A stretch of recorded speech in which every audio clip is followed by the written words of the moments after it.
एक कहानी है, कहानी इस प्रकार से, एक गुब्बारे वाला था। ये मेरी फेवरेट कहानी है क्योंकि मेरी जिंदगी से जुड़ी हुई कहानी है ये।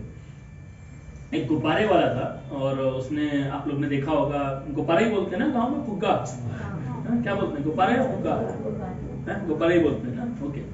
अलग अलग जगह पे भाषा अलग अलग होती है ना, तो ठीक है, गुब्बारा है। सो गुब्बारे वाला जो था उसने क्या किया, एक गुब्बारे वाला, ऐसी कॉलोनी थी जैसे हम लोग इस समय कॉलोनी में बैठे हुए हैं, ये हाउसिंग बोर्ड कॉलोनी है, वहां पर एक ही कॉलोनी में ही एक गुब्बारे वाला आया। और वो गुब्बारा कौन सा था? गैस वाला गुब्बारा था। कौन सा गुब्बारा?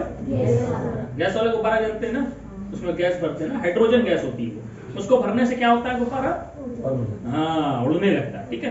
तो वो गुब्बारे वाले ने क्या किया, एक जगह पर एक कॉलोनी के कोने पे खड़ा हुआ और वहां पर उसने उसका एक ब्लैक कलर का, काले कलर का एक बलून निकाला, एक गुब्बारा निकाला, उसमें हवा भर के उसे धागे से बांध के थोड़ा ऊंचा करके बांध दिया। फिर मोहल्ले के बच्चों ने देखा, अरे गुब्बारा गुब्बारा खेल रहे थे वो लोग, वो भाग के आए, खरीदने लगे गुब्बारा। उसके बाद वो एक रोड से जाके दूसरे रोड पे, दूसरे कॉलोनी के कोने पे खड़ा हो गया, वहां पर भी उसने एक काले रंग का गुब्बारा निकाला और उसमें हवा भरी और ऊपर बांध दिया। फिर से बच्चे आए और खरीदने लगे। इस प्रकार से वो ऐसे कई स्पॉट पे जाके खड़ा हो रहा था। और वहां पर एक छोटा बच्चा था, ये जो 14-15 साल का भैया ने बताया, तो छोटा बच्चा था एक 14-15 साल का, वो देखने लगा ये क्या कर रहा है, इधर जा रहा है उधर जा रहा है। फिर उसने जाकर के उससे पूछा, क्या पूछा? उसने पूछा, भैया ये बताओ, जो ये रेड कलर का गुब्बारा है ये उड़ता नहीं है क्या, लाल रंग का? उसने कहा नहीं भाई, ये लाल रंग का गुब्बारा भी उड़ता है। तो उसने पूछा, अच्छा ये जो सफेद गुब्बारा है वो उड़ता नहीं है क्या? उसने कहा नहीं, सफेद गुब्बारा भी उड़ता है। उसने कहा फिर वो नीला वाला गुब्बारा नहीं उड़ता है क्या? उसने कहा नहीं, नीला गुब्बारा भी उड़ता है। उसने कहा अच्छा। फिर उसके बाद फिर उसने पूछा, भाई गुलाबी गुब्बारा नहीं उड़ता है क्या? उसने कहा नहीं, गुलाबी वाला गुब्बारा नहीं उड़ता है। उन्होंने पूछा ग्रे कलर का, क्या सिलेटी रंग का गुब्बारा नहीं उड़ता है क्या? नहीं, ये भी उड़ता है। अच्छा, हरा रंग का गुब्बारा नहीं उड़ता है क्या? नहीं, हरा रंग का गुब्बारा। उसने कहा अरे भैया रुको रुको, हर रंग का गुब्बारा उड़ता है, हर साइज का गुब्बारा उड़ता है ना, साइज किसी भी आकार का हो, है ना, चाहे वो दिल शेप के गुब्बारे, आजकल देखो आप, आजकल बहुत सारे डिजाइन के गुब्बारे आने लगे। उसने कहा आकार मैटर नहीं करता है, साइज है ना, जो उसका जो साइज है वो मैटर नहीं करता है ना, वो ज्यादा महत्व नहीं रखता है। ना आकार, ना साइज, ना शेप, ना साइज, ना ही क्या नाम है कलर, ना रंग, ये सब मैटर नहीं करते, ये सब महत्वपूर्ण नहीं है। गुब्बारे में महत्वपूर्ण ये है कि भरा क्या जा रहा है। क्या महत्वपूर्ण है? हाँ, भरा क्या जा रहा है। वही जब भरेगी, यानी हम अगर गैस भरेंगे, ये जो मेरे सिलेंडर में भरी हुई है, जब इस गैस को हम इस गुब्बारे में भरेंगे तभी गुब्बारा उड़ेगा। तो मुंह से फुला लेंगे गुब्बारा, है ना, उड़ेगा क्या? कोई उड़ा देगा ना इसे हाथ मार के, लेकिन फिर क्या होगा? नीचे आएगा। हाँ, अब उड़ेगा क्या? फुलाएंगे इसे तो कम उड़ेगा, मतलब कैसे उड़ेगा? हाँ, हम धक्का मारना पड़ेगा ना, धक्का मारेंगे तो शायद धक्का मार के कुछ उड़ा भी ले, लेकिन फिर वो नीचे। तो उसी प्रकार से हम सब लोग हैं, है ना। ये काला वाला गुब्बारा है, ठीक है। तो ये जो काला गुब्बारा है ये क्या है, और चाहे नीला हो, पीला हो, अलग अलग रंग के बहुत सारे हैं, अलग अलग साइज के भी हैं, है ना। कोई थोड़ा सा मोटा गुब्बारा है, किसी का छोटा गुब्बारा है, अलग अलग साइज भी हैं। लेकिन महत्वपूर्ण, जब हमको क्या ऊपर उठाएगा, हमको क्या ऊपर लेकर के जाएगा, वो निर्भर करता है उस गुब्बारे में भरा क्या गया, ठीक है। कई बार हम लोग कुछ ऐसी चीजें अपने अंदर भर लेते हैं जो हमको ऊपर नहीं जाने देती, है ना, क्योंकि उसमें वो हल्की गैस नहीं है। वो क्या करते हैं, हमने जो भर लिया अपने अंदर, भारी चीजें भर ली हैं, वो क्या करती है, वो हम शायद भूल गए होंगे, है ना। हम लोग जब आ रहे हैं मसीह में और आकर के बैठ रहे हैं तो शायद हम दिखाई दे रहे होंगे, हाँ वो भी अच्छा है, वो भी अच्छा है, वो भी अच्छा है, लेकिन हम जानते हैं मेरे अंदर क्या भरा हुआ है ना। वही मैटर करेगा, वही निर्भर करता है हमें उड़ने देगा कि नहीं उड़ने देगा, ठीक है। तो ये एक कहानी से मैं शुरू करना चाह रहा था। तो क्या है, हम लोग अपने अंदर क्या भर रहे हैं, जैसा भैया ने अपनी गवाही में बताया, क्या है, यीशु मसीह क्या करता है, जो परमेश्वर है, परमेश्वर ने जब इस सृष्टि की रचना करी तो वो क्या करता है, उन्होंने कुछ चीजें बताई ना, वही से हम लेकर शुरू करेंगे। उन्होंने क्या बताया, परमेश्वर क्या करता है, सबसे प्रेम करता है ना, मालूम है ये बात, सबसे क्या खासियत है। क्यों प्रेम करता है? क्यों परमेश्वर प्रेम करता है? क्या जरूरत है प्रेम करने की? क्या सोचते हैं? आप लोग भी बता सकते हैं। केवल एक तरफ का नहीं होगा ना, ये भाषण जैसा नहीं होगा, हम लोग बातचीत करेंगे ना। तो आपके मन में क्या है बता सकते हैं, क्यों प्रेम करता है?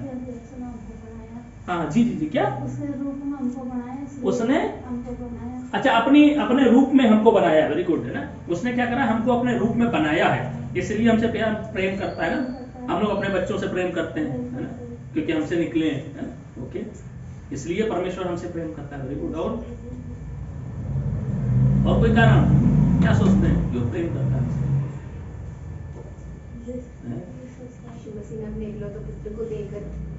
हाँ, उसने क्या करा है, अपने इकलौते पुत्र को देकर के हमारे लिए बलिदान दिया है ना। ओके, उस पर भी हम लोग आएंगे। तो यीशु मसीह क्या करता है, परमेश्वर जो है वो हम में से हर एक से बहुत अधिक प्रेम करता है ना। इसी प्रेम से वशीभूत होकर के, इसी प्रेम के कारण वो क्या करता है, वो हमारे लिए उसने इंतजाम किया ना। क्या हुआ, अगर हम लोग देखेंगे शुरू से, अगर हम लोग शुरू करते हैं, क्या हुआ, परमेश्वर ने क्या करी, सृष्टि करी। उसने क्या करा, क्या बनाया, सबसे पहले मुंह से बोल करके सारी सृष्टि करेगी ना, सारी सृष्टि कर ली। पहले दिन, दूसरे दिन, तीसरे, पहले दिन कहा उजियाला हो, और उजियाला हो गया। अगर हम लोग वचन पढ़ेंगे हम लोग को पता चल जाएगा है ना। अभी हम लोग उस पर डिटेल वाइज नहीं जाएंगे क्योंकि बहुत लंबा हो जाएगा, लेकिन पहले दिन क्या बोला उसने, कहा उजियाला हो। हमारा परमेश्वर है, हम लोग ने एक चीज अभी देखी थी, दीदी बता रही थी, सर्वशक्तिमान परमेश्वर। ये यहाँ पर हम लोग देख सकते हैं, कैसे पता चलता है, लिखा हुआ है आदि में परमेश्वर ने आकाश और पृथ्वी की सृष्टि करी। पहले लिखा हुआ जो आदि में पृथ्वी बेडौल और सुनसान पड़ी हुई थी, परमेश्वर ने आकाश और पृथ्वी की सृष्टि करी। उसके बाद दूसरी आयत बताती है कि परमेश्वर ने क्या कहा, उजियाला हो, और गहरे जल के ऊपर अंधियारा था, परमेश्वर ने कहा कि उजियाला हो, और उजियाला हो गया। पहले दिन क्या बोला, उजियाला हो, और उजियाला हो गया। और अगर हम लोग पढ़ेंगे तो वहां पर लिखा हुआ है चौथे दिन में उसने तारे बनाए हैं, और सूरज बनाया, और चांद बनाया। अभी हम लोग को उजियाला कहां से मिलता है, रोशनी कहां से मिलती है? लाइट मत बताइए, लाइट तो है, इलेक्ट्रिक लाइट है, इसके अलावा बाहर सूरज से लाइट मिलती है ना। और रात में किससे, चंद्रमा से। 15 दिन उसका बल्ब फ्यूज रहता है ना। ठीक है, ओके, क्योंकि 15 दिन दूसरी जगह जाके लाइट दे रहा होता है ना। हमारी दुनिया गोल है, इधर दे रहा होता है, हम इधर होते हैं, ठीक है, वो लाइट दे रहा है ना। अभी हमको अंधेरे में रख, हम लोग सोचते हैं अंधेरे में, ठीक है, ओके। तो कहने का मतलब है, और सूर्य भी हमको लाइट दे रहा है, ठीक है। लेकिन अगर हम लोग पहली आयत में देखेंगे तो परमेश्वर वहां पर क्या लिखा हुआ है, परमेश्वर ने बोला उजियाला हो, और उजियाला। परमेश्वर के लिए लाइट की जरूरत नहीं है, उसने बोला उजियाला हो, और उजियाला हो गया, जबकि चांद और सूरज बने नहीं थे, है ना। तो ये हम देख सकते हैं उसके, अगर हम उसके बारे में सोचेंगे वो कैसा परमेश्वर है, वैसा परमेश्वर है, उसको किसी भी चीज की जरूरत नहीं है कुछ भी करने के लिए, है ना। अभी हम जैसे एक बच्चे, भैया बता रहे थे, हम ड्राइंग बहुत बढ़िया बनाते हैं। ड्राइंग बनाने के लिए क्या चाहिए, कलर चाहिए, पेंसिल चाहिए। आप क्या करते हैं भैया, ऑटो चलाते हैं ना। ऑटो चलाने के लिए क्या चाहिए, ऑटो चाहिए। उसमें तेल चाहिए, या सीएनजी वाला तो सीएनजी चाहिए। भैया आप क्या करते हैं, स्टडी करते हैं। अच्छा, स्टडी कर रहे हैं ना, स्टडी करने के लिए भी कॉपी चाहिए, पेन चाहिए, किताब चाहिए। कुछ भी करने के लिए, कुछ भी बनाने के लिए कुछ ना कुछ चाहिए, है ना जी। हथियार बगैर लड़ाई बनाओ। हाँ, हथियार के बगैर लड़ाई नहीं बनेगी, बिल्कुल सही है ना। हथियार के बगैर लड़ाई नहीं हो सकती, यानी कुछ भी करने के लिए आपको कुछ चाहिए। हम मनुष्यों को कुछ चाहिए, लेकिन हमारे परमेश्वर में यही एक खासियत है, उसको कुछ भी करने के लिए किसी भी चीज की आवश्यकता नहीं है। एक शब्द ही काफी है, वो केवल बोल देगा और सबको, यही है। इसीलिए वो परमेश्वर, इसीलिए वो क्या है, यही फर्क है परमेश्वर में और मनुष्य। कई बार मनुष्य अपने को परमेश्वर समझने लगता है। हम ताकतवर हो सकते हैं, है ना, हम कुछ बना सकते हैं, है ना। हमने चांद पे जा करके बना लिया, टेलीफोन बना लिया, बहुत सारा फ्रिज बना लिया, बहुत चीज बना ली हमने, और हम लोग सोच रहे हैं कि हम भगवान हो गए, है ना। अभी तो आजकल हृदय बना लिया, नकली वाला है, धड़कने वाला, उसमें भी वो कुछ लगा देते हैं, वो पंप करता रहता है, लेकिन जान नहीं रोक पाते, जान नहीं रोक पाते, है ना। अगर हम बहुत एक्सपर्ट हो गए, जान रोक लेना चाहिए, ठीक है। दूसरी बात है, साइंस में हर चीज बदलती रहती है। पहले कहते थे ऐसे हुआ, फिर दोबारा कहते हैं ऐसे हुआ, उनका कोई फिक्स नहीं है। लेकिन बाइबल में जो लिखा है वो फिक्स है ना। सो परमेश्वर क्या है, परमेश्वर ने बहुत पहले, हम लोग क्या कहते हैं, हम लोग पृथ्वी कहाँ पे टिकी हुई है ना। अगर हम लोग अपने अलग अलग धर्मों में पढ़ेंगे तो अलग अलग सिस्टम दिया हुआ है ना। वो कोई बताएगा कहीं टिकी है, कोई बताएगा कहीं टिकी है, लेकिन बाइबल में शुरू से लिखा हुआ है बाइबल किसी बगैर आधार के टिकी हुई है, कोई आधार नहीं है ना, ऐसे ही है, हवा में टिकी हुई है। ठीक है, अभी हम लोग देखते हैं कुछ भी ग्रेविटी के कारण नीचे नहीं, मतलब टिक नहीं सकता हवा में। परमेश्वर ने उस समय ऐसे सिस्टम किया, और ऐसा सिस्टम किया है कि बिल्कुल नियत समय पे अगर कोई भी इधर से उधर हो जाएगा तो क्या होगा, इतने ढेर सारे तारे घूम रहे हैं, कोई भी आके लौट जाएगा। लेकिन वो इतना सिस्टम से सब चीज चल रही है। अगर हम लोग देखते हैं, अगर हम लोग जियोलॉजी पढ़ते हैं ना, अगर भूगोल पढ़ेंगे ध्यान पूर्वक, तो हमें पता चलेगा बहुत जबरदस्त है। ये जो हम लोग पढ़ाई करते हैं ना, पढ़ाई को ठीक से पढ़ना है, उसमें देखना है। पढ़ाई में जो आप देखोगे ना, तब आपको समझ में आएगा, अच्छा यार परमेश्वर कैसे बनाया। ठीक है, तो कहने का मेरा मतलब है परमेश्वर ने बहुत तरीके से सारी चीजें बनाई हैं। अभी ये सारा बना लिया परमेश्वर ने, है ना, पहली, और फिर उसके बाद आखिरी दिन क्या करा, परमेश्वर ने क्या किया है, मनुष्य को बनाया। ठीक है, मनुष्य को बना लिया। अभी मनुष्य को बनाने के बाद फिर क्या करा, मनुष्य को कहाँ रखा, वाटिका में रखा। ठीक है, वाटिका में मनुष्य ने क्या किया, आदम ने क्या कहा था, यहाँ 2 पेड़ लगे हुए हैं, एक ये पेड़ लगा हुआ है, एक ये पेड़, इसके अलावा बहुत सारे पेड़ लगे हुए हैं, एक पेड़ छोड़ देना भैया, इसका कोई भी फल नहीं खाना, बाकी सब फ्री हो, तुम कुछ भी खाओ, है ना, पूरी वाटिका तुम्हारे लिए, कुछ भी खाओ। क्या करा आदम ने,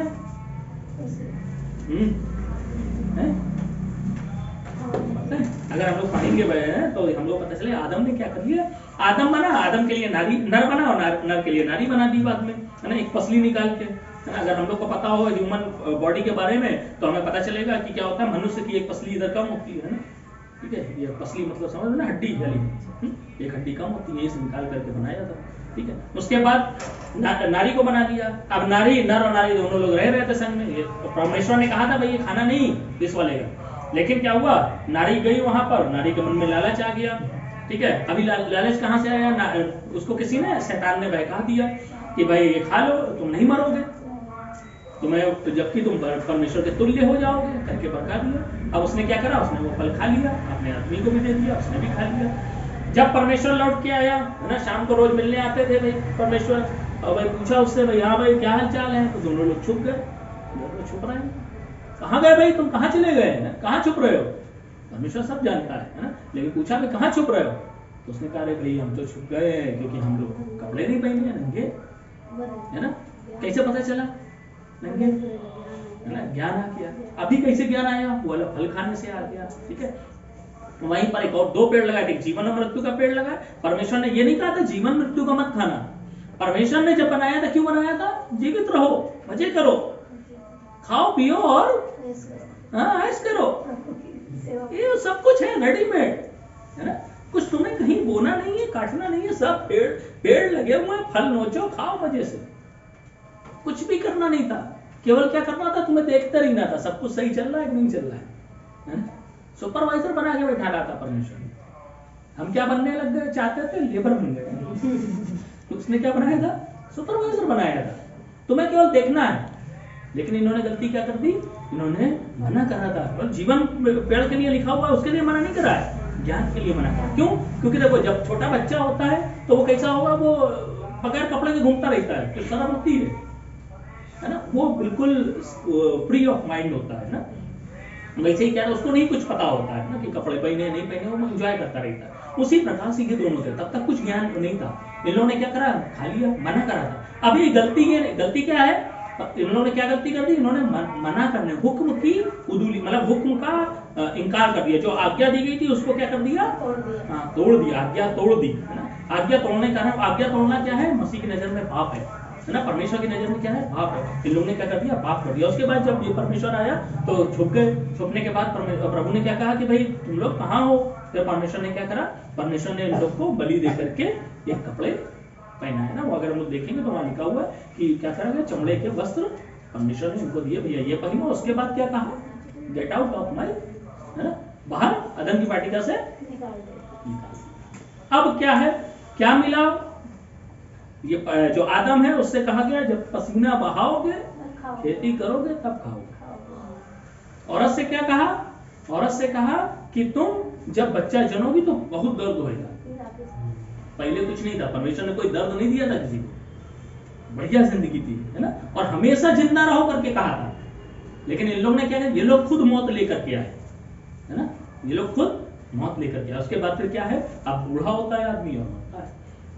लेकिन परमेश्वर नहीं चाहता, परमेश्वर ने इसलिए नहीं बनाया है कि तुम लोग नाश हो जाओ, है ना। यूहन्ना 10:10 जब हम पढ़ते हैं वहां लिखा हुआ है कि चोर सिर्फ चोरी करने, घात करने और नष्ट करने के लिए आता हो, मैं इसलिए आया हूं कि तुम क्या करो? जीवन पाओ और बहुतायत का जीवन पाओ।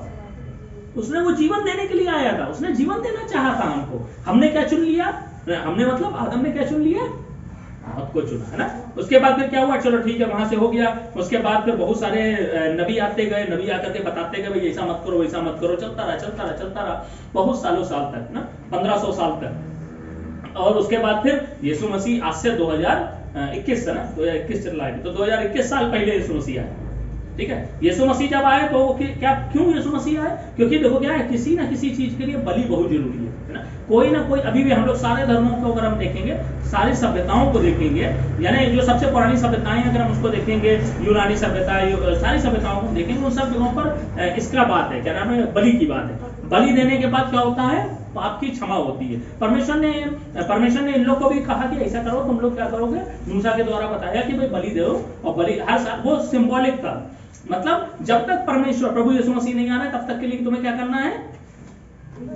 बलि दी जाएगी, और बलि देने के द्वारा तुम्हारे पाप को क्षमा हो जाएंगे, ठीक है, ये बता दिया गया। ओके, फिर लेकिन वो सिंबॉलिक था, मतलब सिंबॉलिक मतलब चिन्ह के रूप में था, है ना, इसको ऐसे करो और तुम्हारा हो जाएगा, ठीक है।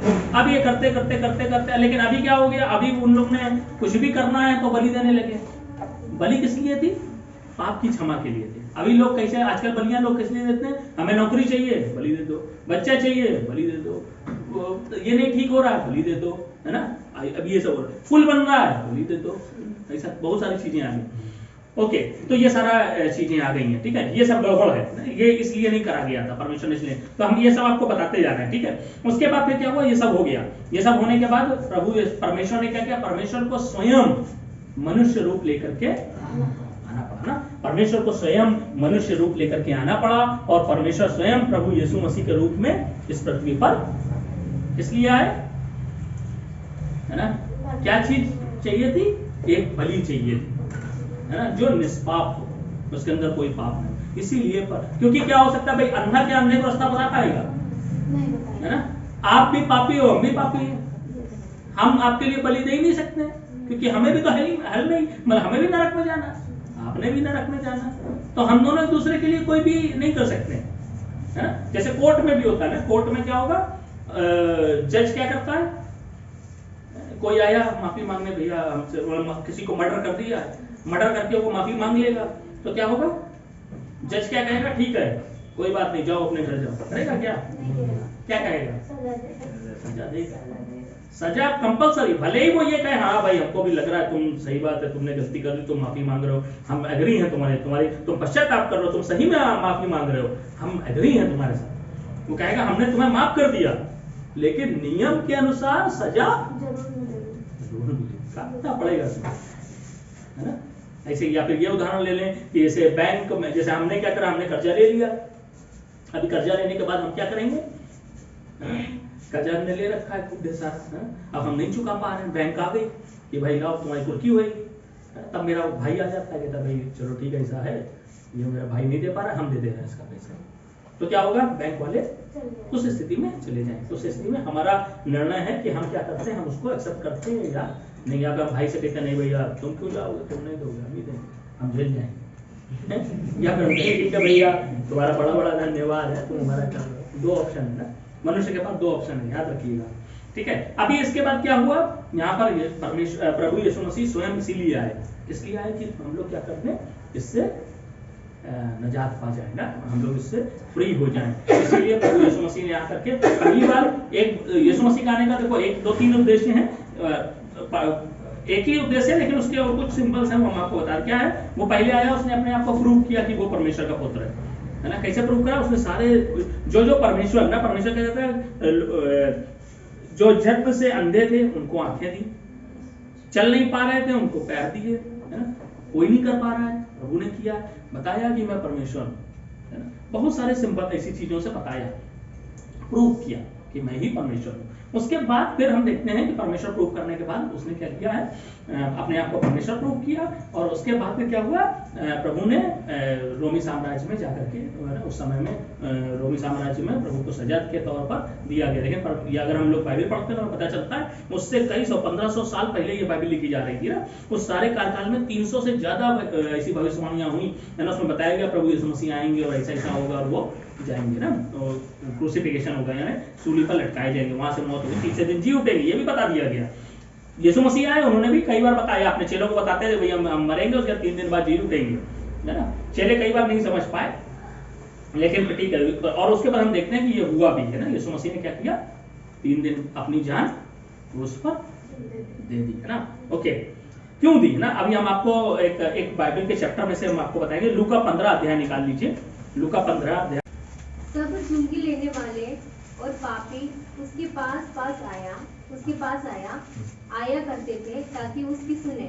पर फरीसी और शास्त्री फुटफुटाकर कहने लगे, ये तो पापियों से मिलता है और उनके साथ खाता भी है। तब उसने उनसे ये दृष्टांत कहा, तुम में से कौन है जिसकी 100 भेड़ें हो और उनमें से एक खो जाए तो 99 को जंगल में छोड़कर उस खोई हुई को जब तक मिलना जाए खोजता न रहे। और जब मिल जाती है तब वो बड़े आनंद से उसे 15 और जब मिल जाती है तब वो बड़े आनंद से उसे कंधे पर उठा लेता है और घर में आकर मित्रों और पड़ोसियों को इकट्ठा करके कहता है, मेरे साथ आनंद करो क्योंकि मेरी खोई हुई भेड़ मिल गई है। मैं तुझसे कहता हूँ कि इसी रीति से एक मन फिराने वाले पापी के विषय में भी स्वर्ग में इतना ही आनंद होगा जितना कि 99 ऐसे धर्मियों के विषय नहीं होता जिन्हें मन फिराने की आवश्यकता नहीं। या कौन ऐसी स्त्री होगी जिसके पास 10 सिक्के हो और इनमें से एक हो जाए तो वो दिया जलाकर और घर झाड़ बुहार कर जब तक मिल न जाए जी लगाकर खोजती न रहे। और जब मिल जाता है तो वो अपनी सखियों और पड़ोसियों को इकट्ठा करके कहती है, मेरे साथ आनंद करो क्योंकि मेरा खोया हुआ सिक्का मिल गया है। मैं तुझसे कहता हूँ कि इसी रीति से एक मन फिराने वाले पापी के विषय में परमेश्वर के स्वर्गदूतों के सामने आनंद होता है। इसके बाद वाला जो है, हम लोग उड़ाऊ पुत्र के बारे में हम लोग सब लोग जानते हैं। अभी हम लोग इन्हीं दो चीजों में से देखेंगे, प्रभु यीशु मसीह के बारे में क्या है, परमेश्वर के बारे में और प्रभु यीशु मसीह के बारे में। यहाँ पर हम लोग देख रहे हैं क्या है, क्या कहानी है भाई, कोई बताएगा? हाँ, चुंगी लेने वाले और सरदार हैं वहां पर खड़े हुए हैं और यीशु मसीह से कुछ कह रहे हैं।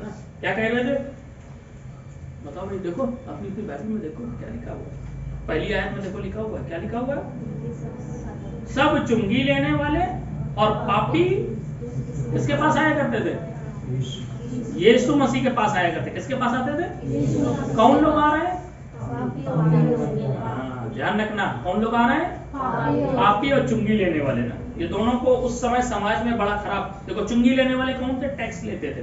टैक्स लेना गलत बात नहीं है, लेकिन होता क्या था उस जमाने में, रोमन्स का साम्राज्य था, यहूदियों की जनसंख्या। जैसे कि मान लो भारत पे एक समय में अंग्रेजों का राज्य था, भारत के लोग थे, तो अंग्रेज क्या करते थे, टैक्स लेते थे भारत से। उसी प्रकार से सिस्टम यहाँ था, यहाँ पर यहूदियों का वो था, लेकिन साम्राज्य किसका था, रोमन का था। रोमन्स वाले टैक्स लेते थे। रोमन्स के पास अपने लोग नहीं थे, वो क्या करते थे, इन्हीं में से जो कुछ लोग हैं उनको रोमन की नागरिकता दे दी और उनसे कह दिया तुम टैक्स वसूलो सबसे।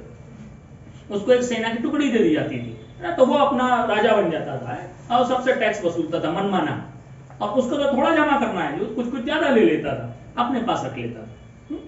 तो ऐसा कुछ सिस्टम कुछ लोगों का वहां चल रहा था, इसीलिए ये लोग चुंगी, और ये लोग टैक्स देना नहीं चाहते थे। ये लोग कहते भैया हम स्वतंत्र महिला चाहे हम तो टैक्स दें, है ना। तो इसलिए ये लोग उसके विरोधी थे, ठीक है। तो कहने का मेरा मतलब, इसीलिए लोग चुंगी लेने वालों को खराब नजर से देखते थे। तो चुंगी लेने वाले को खराब नजर से देखा जा रहा है और पापी को तो हर समाज में खराब नजर से देखा जाता है। अब देखो ये जो खराब नजर से जिनको, अभी आप लोग क्या नाम, जो जिसने मर्डर करा है उसके साथ बैठना पसंद करोगे, या कोई ऐसा है जो खराब पापी है, गलत काम करता है, उसके साथ आप बैठोगे? क्यों नहीं बैठोगे? हाँ, क्यों नहीं बैठेंगे? हाँ, अगर हम इसके साथ जाएंगे तो हमें भी, है ना, लोग हम ही को भी ऐसे ही समझेंगे। लेकिन यीशु मसीह के साथ हम क्या देखते हैं? यीशु मसीह किसके साथ रह रहे थे? पापी लोग उसके पास आते थे। ओके, ये ध्यान रखना। ओके, उसके बाद आगे बात है, अब कौन लोग कुड़कुड़ाने लगे हैं वहां पे? फरीसी और शास्त्री कुड़कुड़ाने लगे हैं। कौन है ये फरीसी शास्त्री? ये लोग हैं जो धर्म के ठेकेदार हैं, धर्म की शिक्षा देते हैं, है ना। उससे इनका क्या चलता है? धंधापन चलता है। इसी क्या हो रहा था? इनका धंधा डाउन हो रहा था। किसकी वजह से? यीशु मसीह की वजह से। यीशु मसीह क्या बता रहे थे? कह रहे थे अरे भाई ये लोग क्या करते थे? ये लोग क्या करते थे? ये लोग कहते थे कि भाई हम हैं, हमारे थ्रू जाओ परमेश्वर के पास। यीशु मसीह कह रहे थे भैया तुम्हें कोई जरूरत नहीं, तुम डायरेक्ट बात कर सकते हो प्रभु से, डायरेक्ट करो, डायरेक्ट, है ना। वो डायरेक्ट रिश्ता जोड़ना चाह रहे थे परमेश्वर से। ये लोग क्या थे? ये लोग बीच में मीडिएटर है, ठीक है। तो ये सब वहां पर चल रहा था, इसीलिए और यीशु मसीह जो कर रहा था तो लोग ये कहने लगे यार सारी भीड़ तो उधर ही जाने लगी यीशु मसीह के पीछे। तो इन्होंने कहा भाई अब तो गड़बड़ हो जाएगा मामला ना, हमारा तो पास कोई आएगा नहीं। तो ये लोग थोड़ा सा चलने लगे ना। और यीशु मसीह का नियम अलग थे वहां पर। वो लोग मूसा का नियम मान रहे थे, है ना। वो चाहते थे इसी नियम से चले, वो नियम से लोग चल नहीं रहे थे। तो मामला थोड़ा सा इसे खराब हो रहा था, इसलिए वो लोग थोड़ा इनसे गुस्सा रहते थे, ठीक है। अभी यीशु मसीह के बारे में हम लोग देखा, यीशु मसीह के पास कौन आ रहा है? बड़ा सिंपल सी चीज हम आपको बताएंगे। परमेश्वर के पास कौन आ रहे हैं? पापी। आप लोग बाजार जाते हैं, सब लोग बाजार जाते हैं ना सौदा लेने, सब्जी लेने जाते हैं। अभी जब हम सब्जी लेने जाते हैं तो हम लोग टमाटर मान लो भी बहुत महंगा चल रहा है, तो मान लो टमाटर लेने जाओगे आप, कैसा टमाटर लेके आओगे? बढ़िया देख के, पक्का देख के। हाँ, पक्का देख के, बढ़िया देख के। क्यों भाई टमाटर ऐसे निकालते नहीं? आलू कैसे लेते हो? साफ सुथरा। कटा आलू होएगा तो लेते हैं क्या? क्या करते हैं? हटा देते हैं, है ना। गला हुआ टमाटर है, क्या करेंगे? दुकानदार क्या करता है? फेंक देता है ना। गला हुआ टमाटर, गला जो गल जाएगा, सड़ गया है टमाटर, उसमें रखता है क्या? टमाटर की नहीं रखता है, क्या करता है? फेंक देता है। खराब आलू हरा हो गया या पिलपिला हो गया है ना, क्या होगा? रखेंगे क्या उसमें? क्या करते हैं? फेंक देते हैं। लेकिन हमारा परमेश्वर प्रभु यीशु मसीह, है ना, परमेश्वर क्या बन के आया? हमने अभी बताया, प्रभु यीशु मसीह बन के आया। जब हमारा परमेश्वर प्रभु यीशु मसीह बन के आया, मालूम क्या करने आया? जब वो दुनिया में आया तो उसने क्या कहा? भैया ये सड़े वाले टमाटर सब इधर देखो, ये सड़े वाले आलू, सब सड़े आलू थे अंदर से, है ना। खराब टमाटर, खराब आलू, खराब आदमी, खराब डायमंड, खराब सोहनलाल मोहनलाल जो भी है अनीता विनीता, है ना, जो सड़े हुए हैं अंदर से, उसको लेने के लिए प्रभु अच्छा वाला के लिए नहीं आया, है ना। अच्छे तो हैं ही उसके, है ना। प्रभु किसके लिए आया? सड़े हुए, जो अंदर से सड़ गया है, खराब हो गया है, उसके अंदर पाप आ गया है ना। ऐसे व्यक्ति को ढूंढता हुआ प्रभु यीशु मसीह आया, इस दुनिया में आया। और अभी भी, है ना, तब नहीं, तब जब आया तब भी ढूंढ रहा था, आज भी प्रभु यीशु मसीह यानी पिता परमेश्वर प्रभु यीशु मसीह की नजर अभी भी क्या है? वो सड़े सड़े टमाटर ढूंढती रहती है, जिसको दुनिया निकाल करके अपने साथ रखना नहीं चाहती है, दुनिया निकाल के बाहर फेंक देती है ना। इस डर से कहीं बाकी और टमाटर खराब ना हो जाए, कहीं बाकी और आलू खराब ना हो जाए, है ना। इस कारण से वो निकाल के आलू बाहर फेंक देती है ना। समाज से हटा दिए जाते हैं, समाज स्वीकार नहीं करता है। कई बार क्या होता है, हमें अपने घर से भगा दिया जाएगा, है ना। अभी आपने ललित भाई की स्टोरी नहीं सुनी, सुनिएगा पूरी, है। घर से भगा दिए जाएंगे, है। कई बार जब आप स्टैंड लोगे ना तो समाज आपका विरोधी हो जाएगा, है ना। इस बात के लिए, अच्छा इससे तुम बदल गए, तुमने ये कर लिया, तुम आप मेरे साथ बैठने होगे नहीं, भाग जाओ। क्यों? क्योंकि आप परमेश्वर ने, जब आप परमेश्वर और एक बात ध्यान रखिएगा, है ना, सारे टमाटर लेने कौन आया है? सारा टमाटर खुद के नहीं गया है कि लो भैया चले जाओ, है ना। वो तो फेंक दिया गया है, उसका कोई मोल नहीं है सब दुनिया में, समाज में, है ना। ऐसे के लिए प्रभु यीशु मसीह आया, है ना। सारे जो लिखा हुआ है पापी लोग किसके पास आते थे? प्रभु यीशु मसीह के पास आते थे। क्यों आते थे? परमेश्वर उसको अलाउ करता था, क्यों? सदुकी और फरीसी नहीं करते थे, वो लंबा चोला पहन करके वो बढ़िया बढ़िया ऐसा ऐसा बाइबल बताती है ना, बाइबल पढ़ाई में लिखा हुआ कि वो मुख्य मुख्य आसनों पर बैठना पसंद करते थे, है ना, विधवाओं के घर खा जाते हैं, ऐसे करके लिखा हुआ है, वो ऐसे पसंद करते थे। वो नहीं चाहते थे कि कोई भैया पापी आएगा मेरे पास, हम भी पापी हो जाएगा, पापी ऐसे करते थे।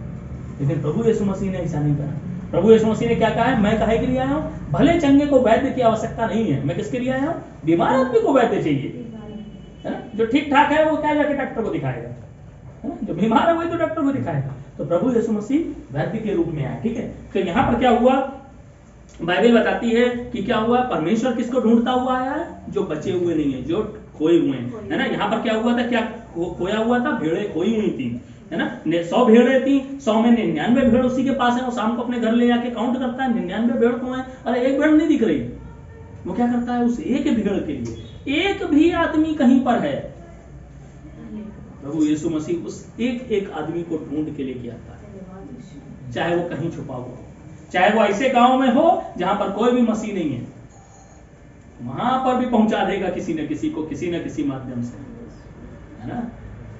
कितने साल, 9 से लेकर 13 तक है, 9 से 13, 9 से 16, 9 से 16 मतलब 9 और 1 10 और 6 7 साल ट्रैवल कर रहे हैं, दुआ कर रहे हैं, अरे भाई कोई देना, अरे भाई कोई देना,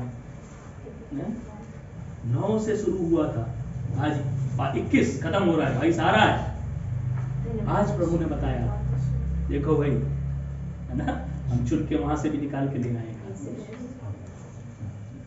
हमारा परमेश्वर ऐसा परमेश्वर कहीं छुपे बैठे हैं, है ना। लेकिन क्या करना है, जो भेड़ थी खो गई थी, कहां पर कोई है, भेड़ कहां खोती है, जंगल में खोती है, जंगल में चराने लेके गए, खो गई है, ठीक है। दूसरा जो हम दृष्टांत पढ़ते हैं, सिक्का है ना, सिक्का कहां, सिक्का इसका कहां खोया है, अगर हम पढ़ते हैं घर में खोया है ना, झाड़ू लगा के ढूंढ रही है। सिक्का जब हमारा कभी गिरता है ना, गिरा है ना, सिक्के गिर जाते हैं, कहां जाते हैं, सिक्का गिर के कहां जाता है, तो नीचे तो जाता है, नीचे किधर जाता है, कहीं ऐसी जगह जाके घुस जाएगा जहां पे आप पहुंच नहीं पाओगे, देखना कभी आप जब तक या तो खट से मार के पकड़ लो उसको, रोक दो वहीं, अगर आप नहीं रोक पाए तो वो जगह लगता है वो ऐसी जगह चला, कोने में चला जाएगा कहीं ना कहीं। उस समय में लाइट नहीं थी, है ना, लाइट नहीं थी तो लेडी ने क्या करा, पूरा झाड़ू लगाइए, लाइट नहीं है, दिया लेकर के, पक्का फर्श नहीं है कि एक बार में सर्व से बाहर आ जाएगा, कच्चा फर्श है, मेहनत करी, किसके लिए, खोए हुए सिक्के के लिए। भेड़ बाहर खो गई है, कौन गया, वो गया खुद जाकर के, कौन, गड़रिया, है ना। प्रभु यीशु मसीह कहते हैं, अच्छा गड़रिया मैं हूं, I am the good shepherd, मैं अच्छा गड़रिया हूं, मैं अपनी भेड़ों के लिए जान देता हूं। जो किराए के वो है, वो भेड़ के लिए जान नहीं देंगे, मैं अपनी क्या करता हूं, जान देता हूं। सुन दिखाया वहां पे, जान दी किसके लिए, उस खोई हुई भेड़ के लिए, आपके लिए और मेरे लिए। किसने जान दी, प्रभु यीशु मसीह ने जान दी, है ना। और तीसरी बात जो उड़ाऊ पुत्र का जिक्र है ना, वो हम लोग ने बहुत बार उस पर सुना है, ठीक है, उस पर हम नहीं जाएंगे। तो प्रभु क्या करता है, एक एक व्यक्ति को ढूंढ के लेकर के आता है ना। एक तो ये एक बात है। दूसरी बात है ना, वो क्या करता है, वो बहुत एफर्ट डालता है ना। पहली बार कब बताया, जैसे भैया बता रहे थे, जब वो मुंबई में रहते थे तब बताया, क्या है, यीशु मसीह जिंदा है ना। बहुत समय लगा, छोटी छोटी चीजों के बारे में बताता रहा। प्रभु परमेश्वर क्या करता है, हमारा हमसे प्रेम करता है, हर समय हमको देखता रहता है ना? हर समय देखता रहता है, कहाँ जा रहा है मेरा बेटा, कहाँ जा रही मेरी बेटी, सब देखता रहता है, बहुत प्रेम करता है। यही बात उसको बाकी लोगों से अलग करती है। और बहुत सारे ईश्वर हैं इस दुनिया में, लेकिन है ना, बहुत सारे ईश्वर इस दुनिया में हैं, लेकिन क्या है, प्रभु यीशु मसीह के अंदर क्या खासियत है, वो प्रेम करता है।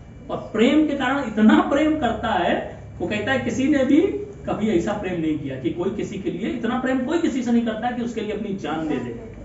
प्रभु यीशु मसीह ने अपनी जान दी, उसने हमारे लिए जान दी और वो इस पृथ्वी पर आया, ठीक है, और हम लोग को जान देने के द्वारा उसने हमको बचाया। अभी ये हम लोग समझ गए ना, ऊपर प्रभु हमारे लिए जान देता है ना। उसके बाद दूसरी बात, तीसरी बात है, उसने कॉस्ट चुकाई है, एक कीमत चुकाई है ना।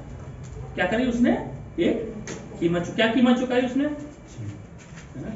अच्छा ओके, शेफर्ड है ना, जो गड़रिया है, जो भेड़ खो गई है ना, भेड़ के बारे में हम लोग सब लोग जानते हैं, क्या क्या उसको भेड़ को डर रहता है, जो भेड़ खो गई है बाजार मतलब कि जंगल में जाके, क्या डर है भेड़ियों को, क्या सॉरी ये गड़रिये को क्या डर होता है, भेड़ खो गई तो खो जान दो, कल जाएगा ले आएगा। हाँ, जानवर खा सकते हैं उसको, जान का खतरा है किसको, भेड़ को जान का खतरा है। कौन परेशान है, भेड़ परेशान है क्या, कौन परेशान है, जान किसकी है, भेड़ की जान है, भेड़ की जान है, परेशान कौन है, गड़रिया परेशान है ना, सोच रहा है मेरी भेड़। जब हम लोग कई बार क्या सोचते हैं, मेरी जान मेरे, है ना, आजकल माई बॉडी माई रूल्स, बहुत सारी चीजें, मेरा शरीर, मैं चाहे जो निर्णय लूं, मेरी जान है, मैं चाहे जो करूं। कई बहुत सारे ऐसे आ गए कैंपेन चले हुए बीच में, मैं चाहे जो करूं, मैं चाहे ये करूं, मैं चाहे वो करूं,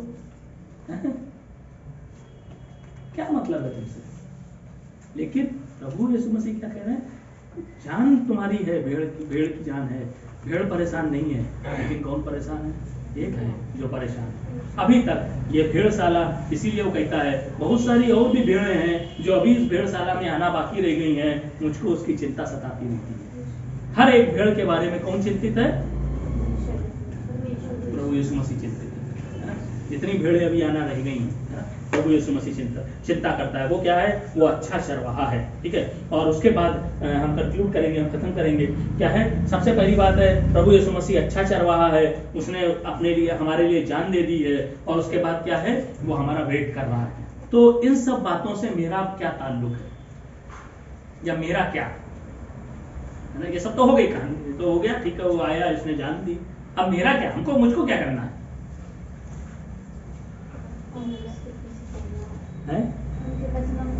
उनके वचनों में चलना है, ओके वेरी गुड, यीशु मसीह के पीछे चलना है, उनकी आज्ञा को मानना है, सही बात है। और ये सब तो एक बात हो गई, ठीक है, हाँ ये है, ये है, ये मेरे लिए आया, उसने सब कुछ किया, उसने जान दी। मैं कैसे उधर एंट्री मांगूंगा, कौन सा ऐसा तरीका है मेरी एंट्री मिलेगी, है ना। हेवन है ना, स्वर्ग और नर्क दो जगह है, ठीक है। तो परमेश्वर प्रभु यीशु मसीह क्यों आया, सबसे पहली बात हमें समझना पड़ेगा, यीशु मसीह क्यों आए, क्यों आए। जॉन 10:10, यूहन्ना 10:10, मैं इसलिए आया कि तुम जीवन पाओ, और कैसा जीवन पाओ, बहुतायत का जीवन पाओ, ठीक है। यीशु मसीह किस लिए आए हैं, जीवन देने के लिए, और कैसा जीवन, बहुतायत का जीवन। बहुतायत का जीवन मतलब बढ़िया वाला लाइफ, है ना, जिसमें क्या हो, इसका मतलब ये नहीं संकट नहीं रहेंगे, ये ध्यान रखना। यीशु मसीह ने ये वादा नहीं करा, यीशु मसीह ने कहा है कि अगर तुम मेरे पीछे आओगे तो क्रूस उठा के चलना पड़ेगा, ठीक है। लेकिन कहने का मतलब है कि जब तुम यीशु मसीह का हम जब फॉलो करते हैं, इसका मतलब दुख, ऐसा नहीं है कि दुख नहीं आएंगे, लेकिन दुख तो आएंगे, लेकिन दुख को सहने के लिए वो कौन देगा, ताकत देगा ना। अगर हम लोग भजन संहिता 23 पढ़ते हैं, वहां लिखता है कि मैं मौत की वादी से होकर के गुजरूंगा, तब भी मुझे कोई हानि नहीं होगी। मौत की वादी का मतलब समझे, वादी मतलब घाटी, किसकी घाटी है, मौत की घाटी का मतलब क्या है, पता चला लोग बंदूक लेके बैठे हैं, तीर लेके बैठे हैं, कुछ लेके बैठे हैं, काहे के लिए, मारने के लिए तुम, है, और तुम जा रहे हो उस घाटी में से, बढ़िया गाना गाते हो, हालेलुया हालेलुया, है ना, चले जा रहे हो, है, घाटी में से, कौन सी घाटी है, मौत की घाटी, उसमें से जब जा रहे हो तो क्या कर रहे हो, तुम मरोगे, क्यों नहीं मरोगे, क्योंकि हम यीशु पर विश्वास करते हैं। ओके, अभी करना क्या, अभी हमने एक और कहानी बताई थी, क्या है, बैंक का जब कर्जा आया, है ना, कर्जे वाले आए, तो क्या हुआ, उस आदमी ने क्या करा, उसने कहा कि हाँ भाई धन्यवाद, है ना, माना, ठीक है। अगर हम लोग इसमें देखते हैं यीशु मसीह के लिए, यीशु मसीह को अभी देखो, यीशु मसीह ने सब किया है ना, लेकिन यीशु मसीह ने बड़ा सिंपल फॉर्मूला रखा है। क्या फॉर्मूला है, यीशु मसीह को क्या करना पड़ेगा, हमें मानना पड़ेगा, किस रूप में, उद्धारकर्ता के रूप में ग्रहण करना पड़ेगा, मुंह से बोलना पड़ेगा, है ना। रोमियो, कोई पढ़े, रोमन्स 10:9 पढ़ लेंगे, रोमियो 10:9, रोमियो 10:9, पेज नंबर होगा मती, मलकुस, लूका, यूहन्ना, प्रेरितों के काम, उसके बाद है रोमियो।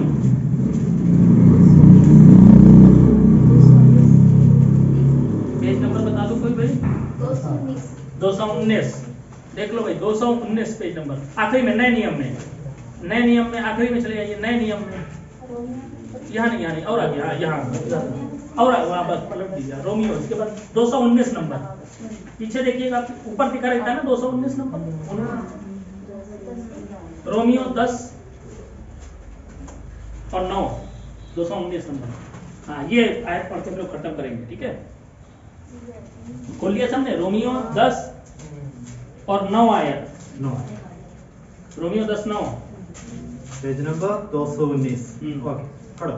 क्योंकि हाँ जो से पढ़िए, सब लोग पढ़ेंगे ना, जो से हाँ पढ़ेंगे। क्योंकि धार्मिक यीशु की को हाँ 10:9 हाँ प्रभु जानकर अंगीकार करे और अपने मन से विश्वास करे कि परमेश्वर ने उसे मरे हुओं में से जिलाया, तो तू निश्चय उद्धार पाएगा। हाँ क्या लिखा हुआ है, यदि तुम क्या करोगे, मुंह से अंगीकार करो, क्या अंगीकार करो, और अपने मन में विश्वास करो। क्या करना है, विश्वास, अंगीकार का, मुंह से बोलना जरूरी है, मन में विश्वास करना है और मुंह से वो अंगीकार करना, मानना है। क्या मानना है कि परमेश्वर ने उसे यानी मसीह को जीवितों में से जिलाया है ना, यानी मसीह ही उद्धार करता है, यीशु मसीह ही एकमात्र उद्धार करता है। जब हम ये विश्वास करते हैं और मुंह से बोल करके मानते हैं, तब क्या होता है, यही है फॉर्मूला।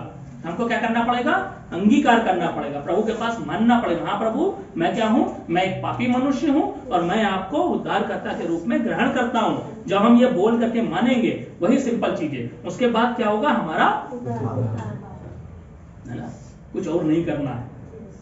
हाँ सिंपल सा फॉर्मूला है, क्या करना है, विश्वास करना है, मानना है, प्रभु के पास जाके कहना है, हाँ प्रभु मैं खताख्वार हूँ, गलती करी है मैंने, मैं पापी हूँ, मुझे आप क्षमा कर दीजिए। ये कह के जब हम प्रभु से मांगते हैं, और प्रभु क्या कह रहा है, मैं क्षमा करने में विश्वास योग्य और धर्मी हूँ, है ना। प्रभु ने कहा मैं विश्वास योग्य, और विश्वास योग्य क्या मतलब होता है, वफादार हूँ, धोखा नहीं दूंगा।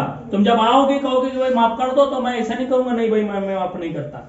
वो क्या करेगा, वो वफादार है, धोखा नहीं देता है ना, यही उसकी खासियत है। वो सच्चा परमेश्वर है, झूठा नहीं है। उसने एक बार कह दिया कि मैं माफ करूंगा, तो वो माफ बस करना क्या, हम जब प्रभु के पास जाएंगे, प्रभु से जाके बोलेंगे प्रभु हमें माफ करो, प्रभु क्या कह रहा है, मैं तुम्हें विश्वास योग्य हूँ। ध्यान रखना, वो क्या कहता है, मैं विश्वास धोखा नहीं दूंगा, है ना, धर्मी हूँ। तुम जब आओगे तो मुझसे माफी मांगोगे, मैं तुम्हें माफ कर दूंगा, तुम्हारे धर्म के, तुम्हारे अधर्म के कामों को तुमसे ऐसे दूर कर दूंगा। धीरे धीरे हम लोग देखा क्या लिखा हुआ, धीरे धीरे करके सारी चीजें बंद होती गई। अपने आप भैया बता रहे थे क्या होगा, मैं तुम्हारे अधर्म के कामों को तुमसे ऐसे दूर कर दूंगा जैसे दो दिशाएं आपस में दूर होती हैं, उत्तर और दक्षिण, पूरब और पश्चिम मिल नहीं सकते, ऐसे दूर कर दूंगा। एक वजह बताता है, मैं तुम्हारे अधर्म के कामों को पीछे फेंक दूंगा। क्या लिखा हुआ है, कहाँ फेंक दूंगा, पीछे फेंक, और फिर कभी स्मरण नहीं करूंगा। हम लोग याद रखते हैं, अच्छा तुमने ही कहा, हाँ ठीक है तुम्हें माफ कर दिया, लेकिन हम याद रखेंगे। प्रभु कह रहा है मैं पीछे फेंक दूंगा, याद ही नहीं रखूंगा। प्रभु क्या करता है, ऐसा परमेश्वर है, हम क्षमा करेगा ना। हम लोग आंखें बंद करेंगे और प्रभु से प्रार्थना करेंगे। प्रभु ने आज बहुत सारी बातें हमको बताई हैं और बहुत सारी बातों के द्वारा आपसे बात करी है, ये मेरा पूर्ण विश्वास है। और क्योंकि प्रभु हमारा जिंदा परमेश्वर है और वो हमसे बात करने वाला प्रभु है, उसने हमसे बात करी है और उसने आपसे जरूर बात करी होगी, मैं ऐसा विश्वास करता हूँ। हमें प्रभु को अंगीकार करना है, प्रभु को अपने मुंह से बोल करके अंगीकार करना है, हाँ कि हाँ प्रभु मैं पापी मनुष्य हूँ, मुझको आप क्षमा कर दीजिए, मैं आपको एकमात्र परमेश्वर करके अंगीकार करता हूँ। ऐसा करके जब हम प्रार्थना करेंगे, प्रभु हमें क्षमा करेगा, क्योंकि हमारा परमेश्वर ने बताया सच्चा प्रभु है, झूठा नहीं है, धर्मी है और विश्वास योग्य है, धोखा नहीं देगा। वो जब वो कहता है कि मैं तुम्हें क्षमा करूंगा, तो वो हमें क्षमा करेगा।